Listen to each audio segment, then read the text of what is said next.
అరుదైన కల్పవృక్షాలు, ఆహ్లాదకరమైన మొక్కలు, ఔరా అనిపించే చెట్లతో నిర్మితమైన Experium eco friendly park never before ever after అన్నట్టుగా ఉంది.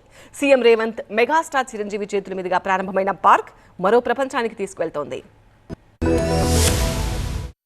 హైదరాబాద్ సమీపంలోని ప్రొద్దుటూరులో నిర్మించిన Experium eco friendly park CM Revanth Reddy megastar Chiranjeevi చేతుల మీదుగా అట్టహాసంగా ప్రారంభమైంది.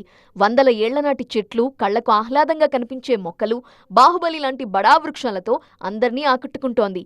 ఎన్నో వింతలు, మరెన్నో విశేషాలకు నిలయమైంది ఎక్స్పీరియం పార్క్. కాంగ్రెస్ ప్రభుత్వం తెలంగాణ రాష్ట్రాన్ని ఒక ప్రకృతి వనంగా మార్చాలని భావిస్తోంది అన్నారు సీఎం రేవంత్ రెడ్డి.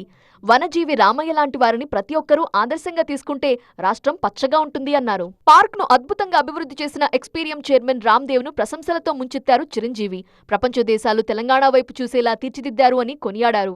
ఇక ఈ థీమ్ పార్క్ లో మరెన్నో విశేషాలున్నాయి. 150 ఎకరాల్లో 25,000 జాతులకు చెందిన మొక్కలు, చెట్లు ఉన్నాయి. ₹1,00,000 నుంచి 3.5 కోట్ల విలువైన అరుదైన జాతి చెట్లు నాటారు.